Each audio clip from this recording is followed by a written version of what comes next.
امریکی صدر ٹرمپ شفاق اسرائیل کے وکیل بن گئے۔ جنرل اسمبلی اجلاس سے خطاب میں حماس کو مورد الزام ٹھہرا دیا۔ اسرائیلی فوج کے غزہ میں قتل عام پر ایک لفظ تک نہیں بولا، کہا کہ جنگ بندی کے لیے کام کر رہے ہیں، حماس کی وجہ سے معاہدہ نہیں ہوا، فلسطینی ریاست قائم ہونی چاہیے مگر حماس کی گنجائش نہیں۔ حماس کو میرا واضح پیغام ہے، اسرائیلی یرغمالیوں کو فوری رہا کرو، فلسطین کو تسلیم کر لینا حماس کے لیے بہت بڑا انعام ہے۔ ابراہیم اکارڈ پر بات چیت جاری ہے۔ ایران کی جوہری تنصیبات کو مکمل طور پر تباہ کر دیا۔ ایران کسی صورت بھی جوہری ہتھیار نہیں رکھ سکتا۔ دنیا میں حیاتیاتی ہتھیاروں کی تیاری روکنا ہوگی۔ حیاتیاتی ہتھیاروں کی تیاری روکنے کے لیے عالمی رہنماؤں سے بات کروں گا۔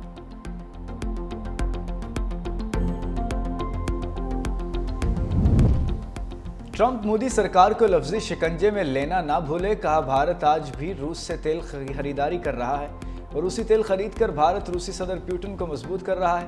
چین اور بھارت یوکرین جنگ کے فنڈرز ہیں۔ یورپی ممالک روس سے آئل اور گیس خریدتے ہیں جو شرمناک ہے۔ میں نے پاکستان اور بھارت سمیت 7 جنگیں رکوائی ہیں، جنگیں رکوا کر لاکھوں معصوم لوگوں کی زندگیوں کو محفوظ کیا۔ مجھے دنیا بھر میں اپنی کامیابیوں پر امن کا نوبل انعام ملنا چاہیے۔ اقوام متحدہ پر بھی تنقید، بولے اقوام متحدہ غیر قانونی تارکین وطن کو سہولتیں فراہم کر رہا ہے۔ میں اقوام متحدہ میں اصلاحات کرنا چاہتا ہوں۔ ٹرمپ کی لندن کے میئر پر کڑی تنقید، بولے صادق خان کو تبدیل کرنا چاہیے۔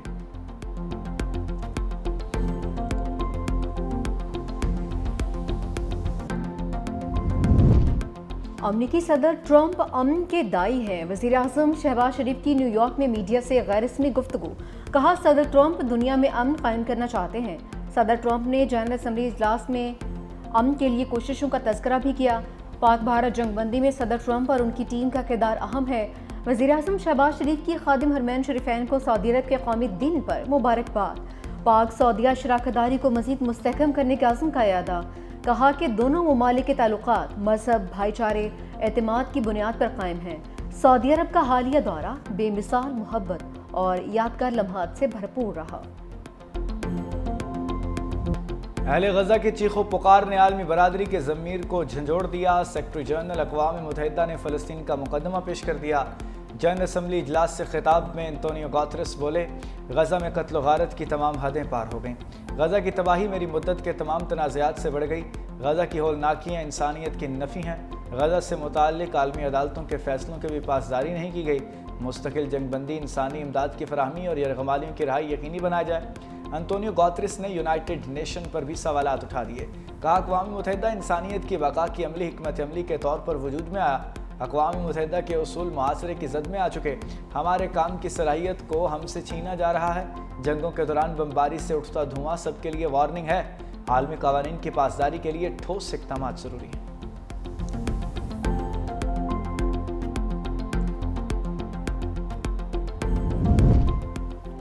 اسرائیل بچوں سمیت نہتے شہریوں کا قتل عام کر رہا ہے۔ ترک صدر رجب طیب ایردوان نے کہا کہ غزہ میں انسانی بحران شدت اختیار کرتا جا رہا ہے، فلسطین میں فوری جنگ بندی ضروری ہے۔ ایردوان نے غزہ میں بھوک سے بلکتے بچوں کی تصویر اقوام عالم کو دکھائی۔ قطر کے امیر شیخ تمیم بن حمد ثانی نے کہا کہ دوحہ پر اسرائیلی حملہ عالمی اصولوں کی کھلی خلاف ورزی ہے۔ عالمی اصولی نظام سب کے لیے قابل احترام ہے۔ عالمی قوانین کی خلاف ورزیاں جاری رہیں گی تو جنگل کا قانون نافذ ہو جائے گا۔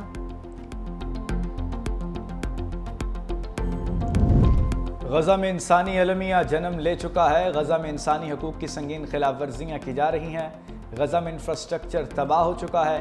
اسحاق ڈار کا مشرق وسطیٰ کی صورتحال اور مسئلہ فلسطین پر اجلاس سے خطاب، کہا غزہ میں 10 لاکھ سے زیادہ لوگ بے گھر ہو چکے، غزہ میں فوری جنگ بندی کی جائے۔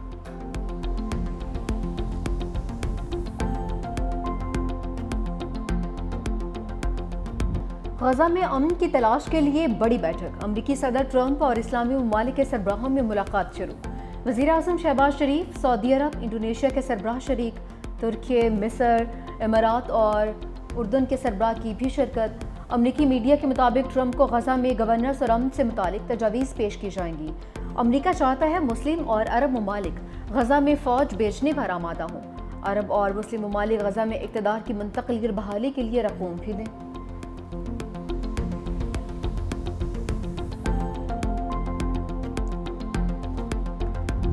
فلسطین کو عالمی برادری کی مزید حمایت مل گئی۔ فرانس اور بیلجیم نے بھی فلسطین کو بطور ریاست تسلیم کر لیا۔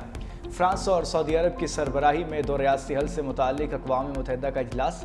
فرانسیسی صدر نے کہا کہ فلسطین میں امن کا وقت آ گیا ہے، ہماری ذمہ داری ہے کہ ہم دو ریاستی حل کا تحفظ کریں۔ بیلجیم کے وزیر اعظم بولے فلسطین سے سفارتی تعلقات کا انحصار حماس کے مکمل غیر مسلح ہونے پر ہوگا۔ دو ریاستی حل سے متعلق فرانس اور سعودی عرب کی قرارداد کی 142 ممالک نے حمایت کی۔ امریکہ اور اسرائیل کی جانب سے اجلاس کا بائیکاٹ، لگزمبرگ، مالٹا سمیت مزید 5 ممالک کا بھی فلسطین کو تسلیم کرنے کا اعلان۔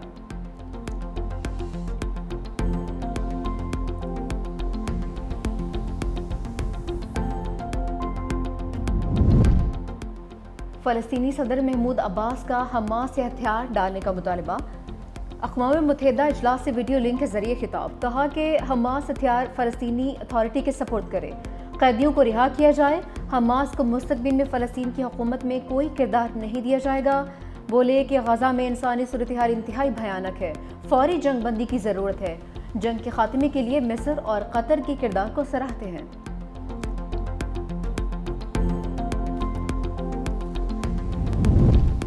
26ویں ترمیم کے خلاف بڑی عدالت لگے گی۔ سپریم کورٹ میں آئینی ترمیم کے خلاف درخواستیں 7 اکتوبر کو سماعت کے لیے مقرر۔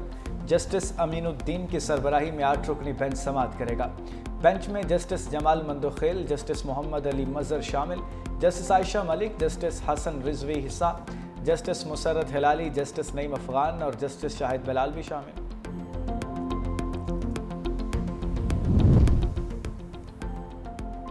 جی ایچ کیو حملہ کیس، بانی پی ٹی آئی کی 2 درخواستیں خارج۔ راولپنڈی کے انسداد دہشت گردی نے فوٹیج دینے اور ٹرائل روکنے کی درخواستیں خارج کیں۔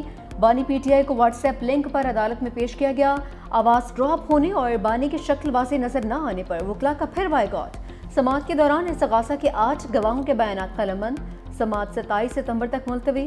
راولپنڈی احتجاج کیس میں علیمہ خان 29 ستمبر کو بطور ملزمہ طلب۔ ہماری تو پہلے ہی اپنی اسپیچ میں میں نے یہ بات کی کہ ہمیں افغانستان سے مذاکرات کرنے چاہیے، کیونکہ فیڈرل گورنمنٹ کا یہ ڈومین ہے، تو انہوں نے اس کے اوپر تنقید بھی کی میرے اوپر کہ یہ نہیں کر سکتا بات، ایک صوبہ ہے نہیں کر سکتا بات۔ افغانستان کی طرف سے اچھا میسج ہے ہمیں اس حوالے سے کہ وہ چاہتے ہیں کہ یہ مسئلہ حل ہو، کیونکہ ظاہری بات ہے جب مسئلہ حل ہوگا، تجارت کھلے گی، امن قائم ہوگا، تو دونوں ممالک کا فائدہ ہے اس میں۔ مجھے امید ہے انشاءاللہ کہ بہت جلد وفد جائے گا وہاں پر، اور انشاءاللہ وہاں پر جا کے باقاعدہ طور پہ گورنمنٹ ٹو گورنمنٹ جو ہے اس کے اوپر مذاکرات انشاءاللہ شروع ہوں۔ ہم بہت جلد افغانستان اپنا وفد بھیجیں گے، وزیر اعلیٰ خیبر پختونخوا علی امین گنڈا پور کا اعلان۔ پشاور ہائی کورٹ کے باہر میڈیا سے گفتگو میں کہا، افغانستان سے اس وقت بات کرنا بہت ضروری ہے، ملک کے اندر لاقانونیت ہے، ہم جنگ لڑ رہے ہیں، عدلیہ ہمیں انصاف ضرور دے گی، اس جنگ کا حل صرف اور صرف مذاکرات ہیں۔ خیبر پختونخوا میں 80,000 سے زائد افراد نے جانوں کے نذرانے پیش کیے۔ پشاور ہائی کورٹ نے الیکشن کمیشن کو علی امین گنڈا پور کے خلاف کارروائی سے روک دیا۔ الیکشن کمیشن کو 14 روز میں جواب جمع کرانے کا حکم۔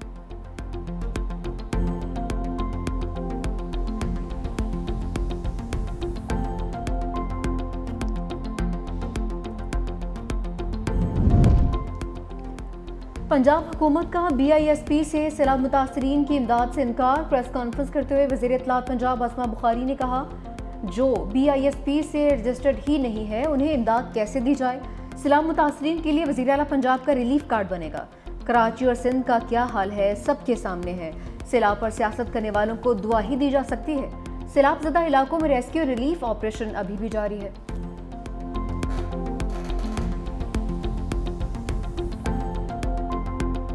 غریبوں کا پروگرام ہے، اس کا کسی سیاسی جماعت سے کوئی تعلق نہیں ہے۔ بے نظیر نام جو ہے وہ اس لیے رکھا گیا تاکہ پاکستان کی جو عورت ہے، جو پسی ہوئی عورت ہے پاکستان کی، وہ اس نام سے طاقت لے۔ یہ نام کی وجہ سے اگر کسی کو چڑ ہے، اس نام کی وجہ سے اگر کچھ لوگوں کو تکلیف ہے، تو یہ ناہم تو رہے گا۔ روبینہ خالد کا بے نظیر انکم سپورٹ پر تنقید کرنے والوں کو سخت جواب۔ چیئرمین بے نظیر انکم سپورٹ پروگرام نے کہا، ایک سیاسی رہنما نے کہا B I S P fraud ہے، اپنے بیان سے 1 کروڑ خاندانوں کی توہین پر معافی مانگے۔ B I S P data سے متاثرین کو شفاف طریقے سے امداد دی جا سکتی ہے۔ اگر کسی کو اس پروگرام کے نام سے تکلیف ہے تو یہ نام تبدیل نہیں ہوگا۔ یہ پروگرام سیاسی نہیں، غریبوں کی بقا اور وقار کا حصہ ہے۔ پی آئی ایس پی کسی صوبے نہ ہی کسی پارٹی تک محدود ہے۔ بے نظیر نشو نما پروگرام پر بھی کام کر رہے ہیں۔ انہوں نے کہا کہ پاکستان میں جتنے لوگ فلاحی کام کر رہے ہیں وہ سب قابل تعریف ہیں۔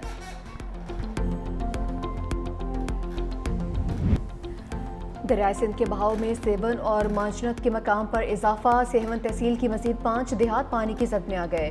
مانجنت کا قدیمی مندر اور ریلوے ٹریک بھی لپیٹ میں آ گیا۔ لکی شاہ صدر اور آمری ریلوے ٹریک بھی پانی میں ڈوب گئے۔ منظور آباد کے قریب رنگ بند ٹوٹ گیا، پانی منظور آباد شہر کی جانب بڑھنے لگا۔ بڑھا پور کی رابطہ سڑک پانی کی زد میں آ گئی، علاقہ مکینوں کو مشکلات کا سامنا۔ پیٹا رو کے 4 دیہات میں سیلابی پانی داخل ہو گیا، مکین اب بھی گھروں میں موجود۔ 15 سرکاری سکولز اور 8 اسپتال بھی پانی کی زد میں آ گئے۔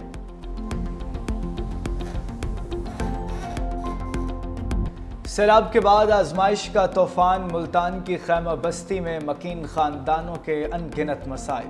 ایمان بی بی کا خاندان بھی مشکلات سے دوچار ہو گیا۔ سیلاب نہ صرف گھر بہا لے گیا بلکہ سکون بھی چھین گیا۔ خاتون کھلے آسمان تلے چولہا جلانے اور بچوں کے لیے کھانا پکانے پر مجبور۔ شکوہ کیا، ابھی تک کوئی امداد کے لیے نہیں آیا، بچے بیمار پڑ رہے ہیں اور بھوک سے بحال ہیں۔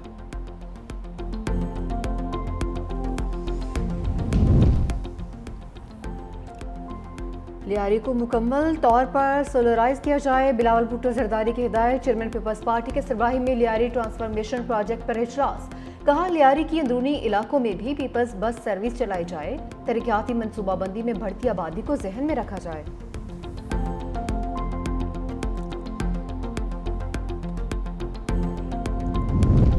سندھ حکومت کا انقلابی اقدام، صوبائی کابینہ ڈیجیٹلائز، تمام ارکان کو آئی پیڈ دے دیے گئے۔ وزیر اعلیٰ سندھ مراد علی شاہ نے کہا آئندہ کابینہ میں کوئی فائل نہیں ہوگی، تمام فائلز ڈیجیٹل ہوں گی۔ مزید بولے سیلاب سے نمٹنے کے لیے پیشگی اقدامات کیے، 528 کیمپس کی تیاری تھی، صرف 17 کو فعال کرنا پڑا۔ کوٹری پر 3,86,000 کیوسک پانی ہے، کوٹری پر پانی شاید مزید بڑھے۔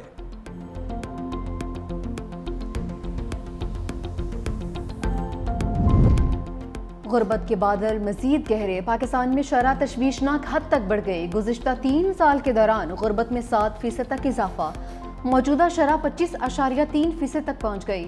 عالمی بینک نے رپورٹ جاری کر دی، مالی سال 2022 میں غربت کی شرح 18.3% تھی، 2025 میں غربت کی شرح بڑھ کر 25.3% تک پہنچ گئی۔ 2022 کے بعد غربت کی شرح میں اضافہ شروع ہوا، کم آمدن والے شعبوں میں 85% لوگ ملازمت کر رہے ہیں۔ پاکستان کی 60 سے 80% آبادی شہری علاقوں میں مقیم۔